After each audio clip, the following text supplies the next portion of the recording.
Commercial motorbike riders in Douala and Yaoundé rode to the offices of their different governors to say they are against any form of disorder that will jeopardize the peace of the country.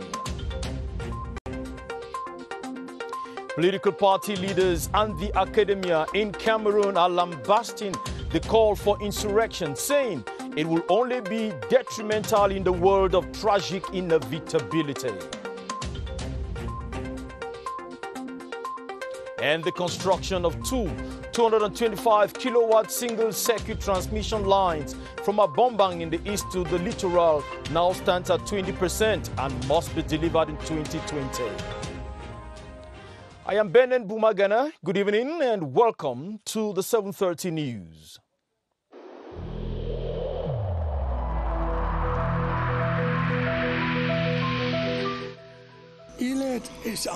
Each of us must comply with the measures that have been taken.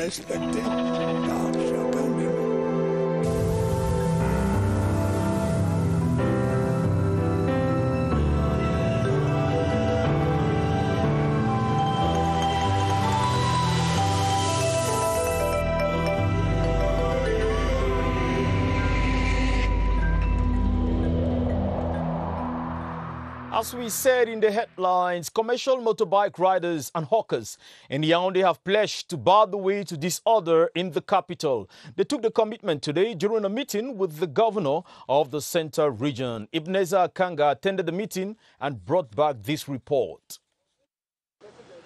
The first delegation to be received by the governor of the Central Region was that of leaders of commercial motorbike riders of Fundi Division, while the second was a delegation of leaders of hawkers in Yaoundé. Through their spokespersons, the bike riders and hawkers dissociated themselves from any insurrection. Each delegation handed a document to the governor in which they took a firm commitment not to be part of any disorder. Addressing the two delegations, the governor of the Central Region, Nasri Paul Bear, thanked them for their sense of patriotism. All of you are invited to, on the 22nd, to be the watchdog for all of us. The commercial motorbike riders and hawkers left the governor's office determined that disorder will not pass through their sectors. This time, members of the National Trade Union of Commercial Motorbike Riders of Cameroon, SINACO MOTAC, say they will not be part of the planned nationwide public manifestations called by members of some opposition parties in the country. They were at the Littoral Governor's office today to underline their stance on the promised protest from the MRC party, which to them will tamper with the stability of the country. Alphonse Abongwa reports from Douala. Their visits are becoming more frequent in the Bonanjo administrative neighborhood since they sent calls for a nationwide protest from some political parties. Some amongst these bikers have tasted the bitterness of a region whose peace and stability now dangles in the air. Today, some of them, students turned commercial bike riders, cannot afford to have a repeat of what they have gone through in Bamenda before making their escape to Douala. People have been crying since 4 years. Me, I'm from Bamenda. I have advanced level, and I was following my HND, but there was no way due to all this when we came to hide here.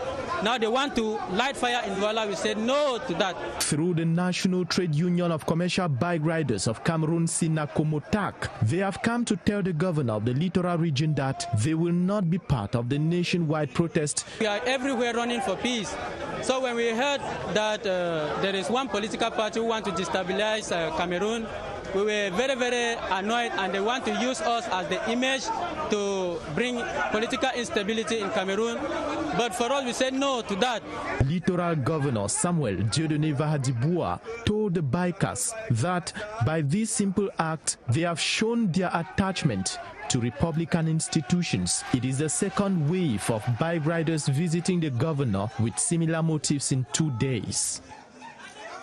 The association More Women in Politics has added its voice in condemning the call for insurrection. The association is sensitizing women and children not to take part in any disorder.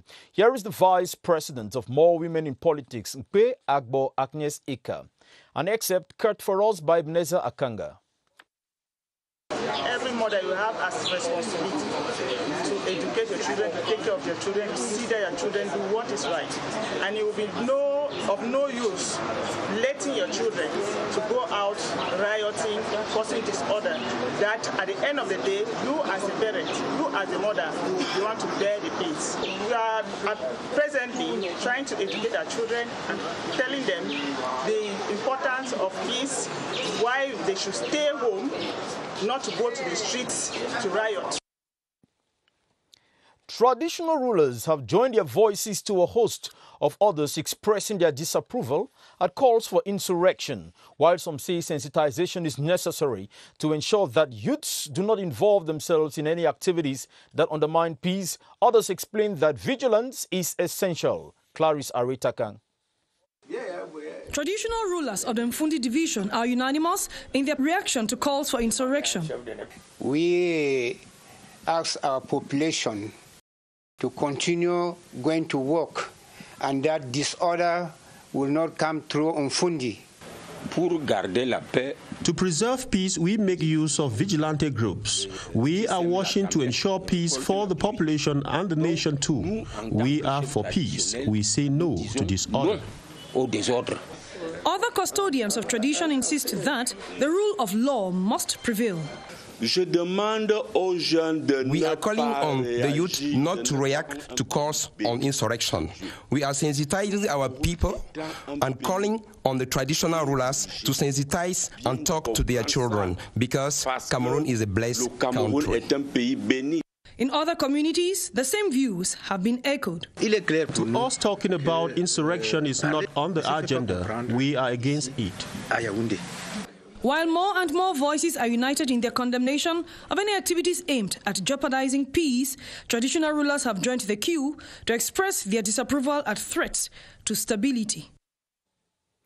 A group of leaders of 20 opposition political parties, known as G20, has condemned the call for insurrection by a political party leader. They were speaking today in Yaoundé during a press conference in which they also called on Cameroonians not to take part in any insurrection that destabilizes institutions of the Republic. Our reporter Sidonie Job-Mamdi attended the press conference and now reports. Supporting the spirit of oneness by promoting peace and stability in Cameroon is one of the key messages developed during the press conference organized by a group of leaders of 20 opposition political parties known as G20. Cameroon is our beloved country. So we have to fight those people who try to destroy it by making the revolution. We have a democratically elected president. Cameroon is a state of law. Whosoever, whatever group of persons are interested to bring Cameroon into a mess will have to face the law. The members that constitute 20 opposition political parties are all unanimous. The revolution is the act of attempt to change law by force. This is a revolution. It's not insurrection.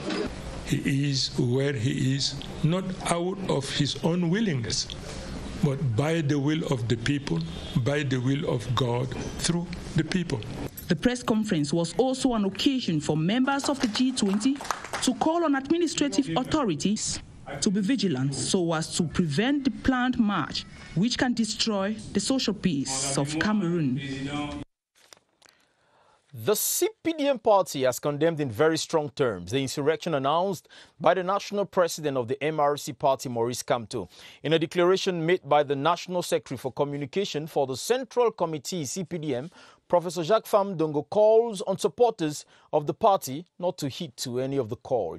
Here is Professor Jacques Famdongo in this excerpt. Our dear admirable country, Cameroon, likes peace, likes unity, and like the progress of Cameroonians. CPDM does not like disorder. We like peace for our country, and the motto of our country, Cameroon, is peace, work, and fatherland. We want the progress of our fatherland in peace and in work. The academia in Cameroon has warned of the consequences of an insurrection in the country. During a meeting in Yaoundé, they called on authorities to take appropriate measures to deal with any attempt to disrupt peace and tranquility. Ebenezer Akanga again talked with the political scientist and prepared this report. It has been announced as a peaceful march, but the academia say its political objective, which is to remove the president who has been duly elected from office, make it look like an insurrection or a revolution. The main goal is not only to protest against the electoral regulations, the electoral rules. It is not only to claim a peaceful resolution of the conflict in the northwest and southwest regions.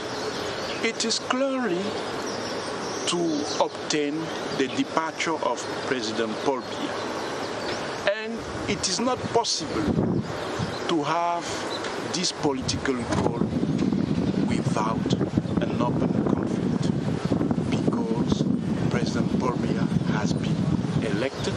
By all intents and purposes, the planned march is to destabilize Republican institutions and throw the country into chaos. There are regulations in order to maintain security and stability when there is this type of threats of insurrection. Cameroonians in their vast majority have been condemning disorder in any form, and calls are being made from the four corners of the country for the citizens not to take part in the demonstration. Cameroon has several communities. If we have an open conflict in this country, it will be a chaos. Cameroonians are mature enough to be deceived by merchants of illusion. On to something different now. Observation from the Mampang substation in Dumé, East region of Cameroon, show that the construction of two 225-kilowatt single-circuit transmission lines stands at 20%. The single-circuit transmission lines will connect Nkongsamba, Bafoussama, Bombang and Yaoundé.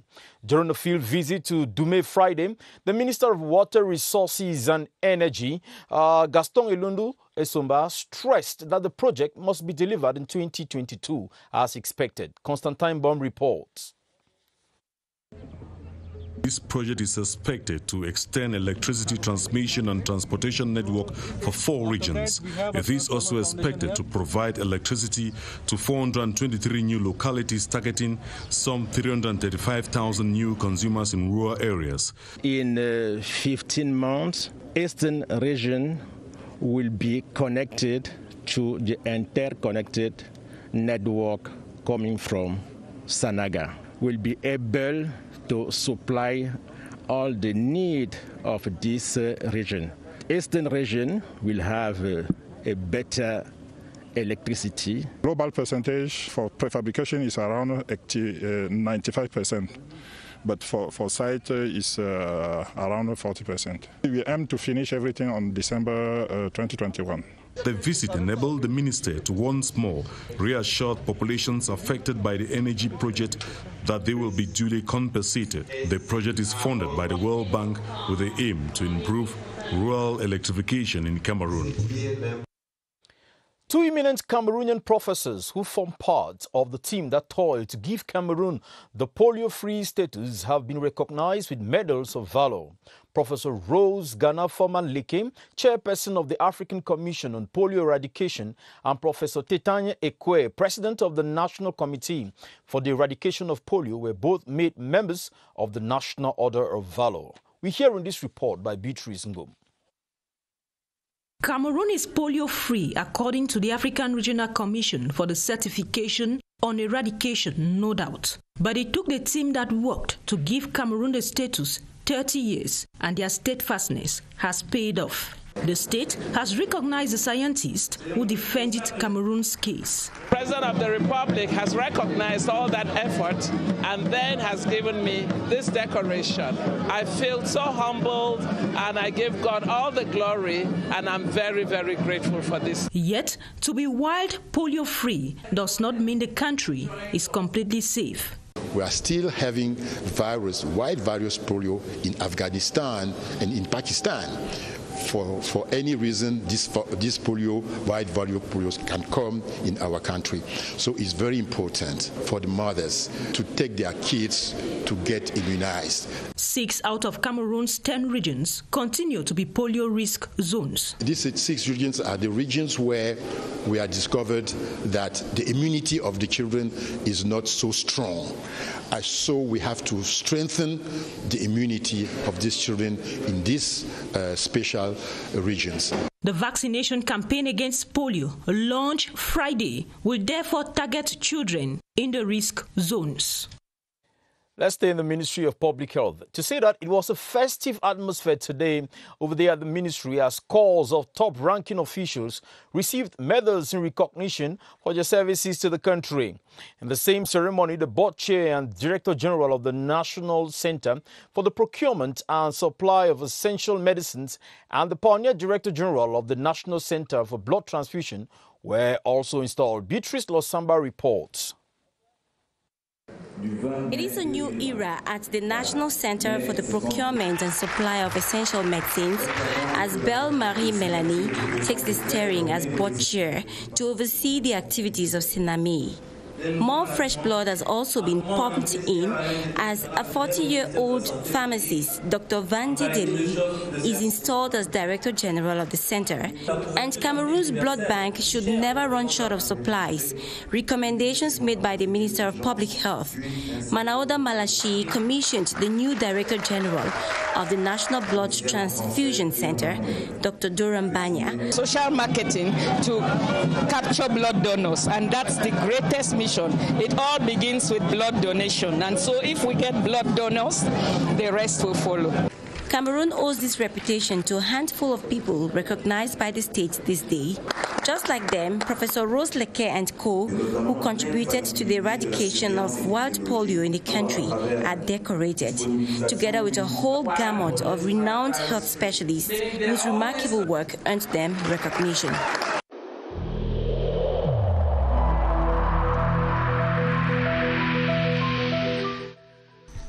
The wearing of face masks in public places will be mandatory until further notice.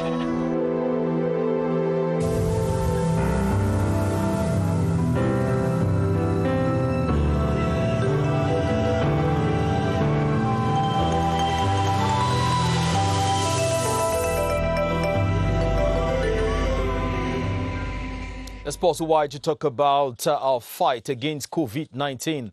The government of Cameroon and health experts have warned of a possible second vague of the COVID-19 spread in the country if barrier measures are disregarded. So far, the recovery rate in Cameroon stands at 93.8% with over 831 active cases in the country. Let's now join Baldwin Sama at the Public Health Operations Center with his guest, Dr. Flo Balana, for updates. Hello, Baldwin.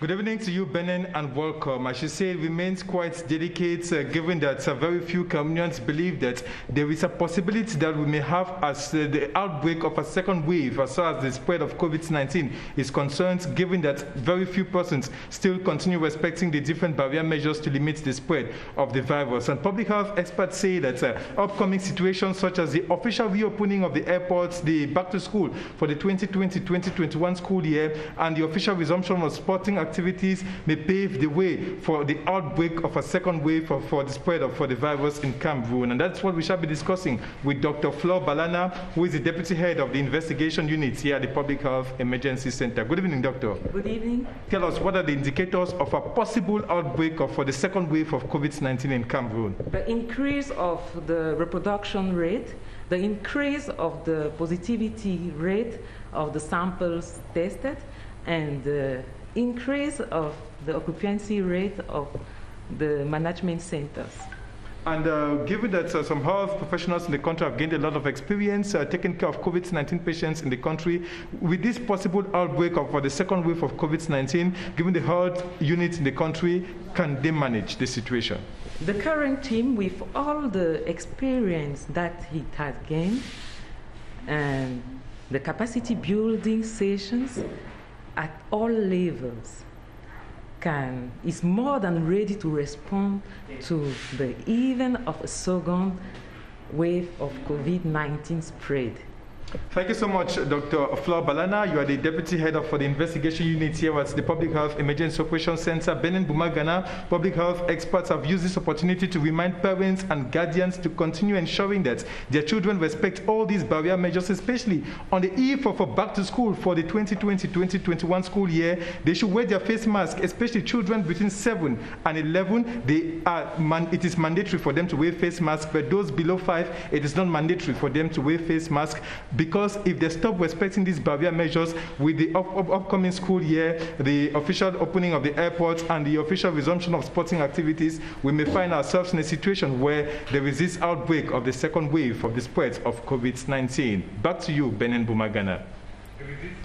Thank you very much, Baldwin Sama van Kemen.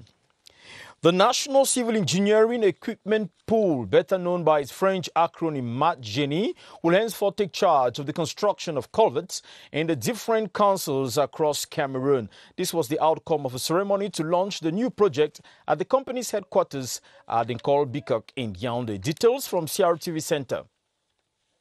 The management of the National Civil Engineering Equipment Pool, MATGENI, is coming up with what has been termed a sustainable and efficient public works model. Expected to benefit councils in Cameroon, this new system will fast-track road rehabilitation projects as well as secondary facilities. They are economically more efficient, they are technically more efficient, and as far as putting them in place is concerned, they are more rapid to be put in place.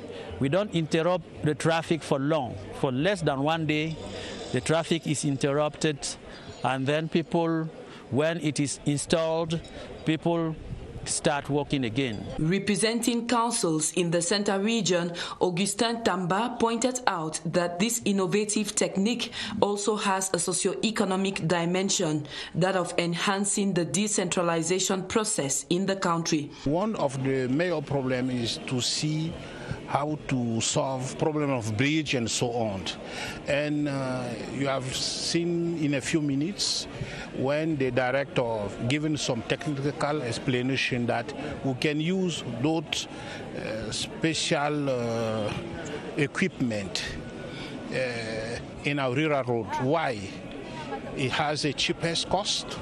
Secondly, you can implement it very quickly. Worth mentioning is the fact that this public works model falls in line with the commercial contract signed in January 2019 by the Minister of Public Works to re-equip the enterprise with quality tools that can better enhance infrastructural amenities and particularly road networks.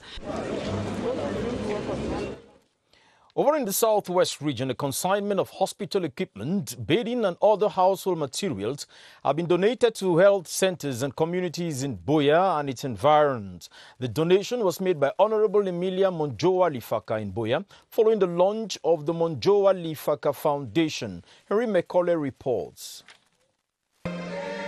The one major event that brought a huge crowd to the Survey School field in Buea was the launch of the Munjo Alifaka Foundation, a foundation that the founder and director, Honorable Emilia Munjo Alifaka, says wants to contribute its own bit to alleviate the plight of the people of Buea and, by extension, Fako and even Cameroon. Our aim is to bring in as many people on board as possible and to get many children to benefit from it. The 5 health centers, that is Bova, Ewongo, Bonakanda, Bokova, and Bojongo, have already received consignments of health equipment, while communities like the Bojongo Court area, Bonavada, Lisoka, Mamu, amongst others, have equally received household instruments, beddings, and toiletries. Honorable Emilia Munjo Alifaka has promised to do more for our community, urging people of goodwill to join her so that they can improve the living conditions of the people of Fako in general and Buea in particular.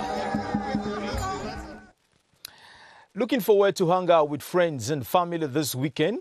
Our cultural segment is your answer. Petit Pays will be entertaining fans at the Sansa nightclub tonight in a live performance with his orchestra.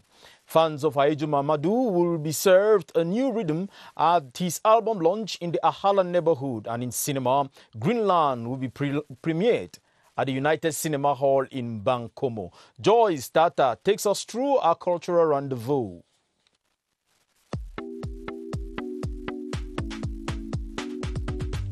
Rolling the red carpet for the weekend, Petit Pays live on stage tonight in Yaoundé at some 8 p.m. A rendezvous highly awaited by fans. Wham's Mr. Classic blows another candle today while launching his new album Bottle Soul over in Douala. You can also dance to Black Rim's third single recently released titled Dem Go Die, with one of the CRTV's reporters displaying his inborn talent too. Similarly, Bikutsi icon Aiju Mamadou presents a new album this weekend at the Ahala neighborhood in Yaoundé. Maboya ende maboya, jomini dingina uonde maboya u. Maboya zamba belinyi ende dingina uo. Wrap up the moment with cinema. The United Movie Hall in Bankomo will project the film Greenland for the first time. It must have been a hectic week, a moment of relaxation would be worth it. Recently appointed officials at the National Institute of Youth and Sport have been called upon to serve by example. They were installed into their functions this Friday by the director of the National Institute of Youth and Sport, Dr. Ebal Menye. Details with you, Baldwin Sama. They have been given new responsibilities as staff of the National Institute of Youth and Sports, appointed to different posts of responsibility. These men and women will have to put their experience at the service of the training of physical education instructors. Installing them into their functions, Dr. Ebal Menye, director of the National School for Youth and Sports, called on them to be examples and work according to the school's orientation. I think that Cameroonians will need to join hands together to see how the notion of bilingualism should not be a myth but a reality. It is true that efforts are being done at the level of the government, at the level of the individual, but we think that it should be a collective effort, so that Cameroon should not only be a bilingual country, but it should be an excellent bilingual country. The commitment was taken for sacrifice, love for duty, hard work to be their watchwords as they kickstart their new responsibilities. Thank you very much for watching the 7:30 news. Atta Badinoma will be here with the 8:30 news. And I'll be back tomorrow for what is making news in Cameroon and out of the country. See you tomorrow. Good night.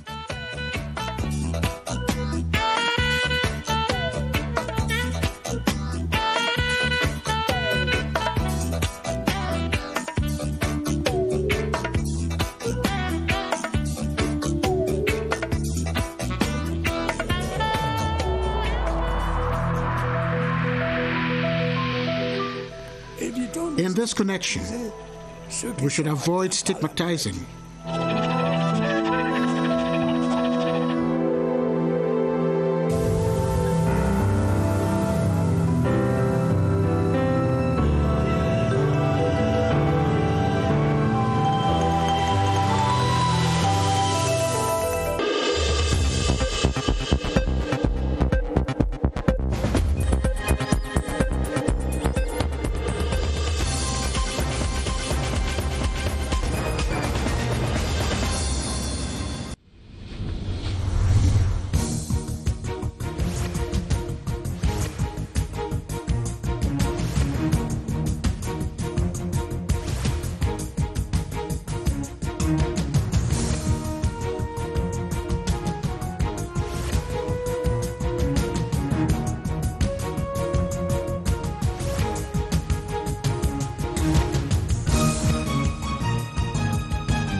CRTV News, ici, toute l'info.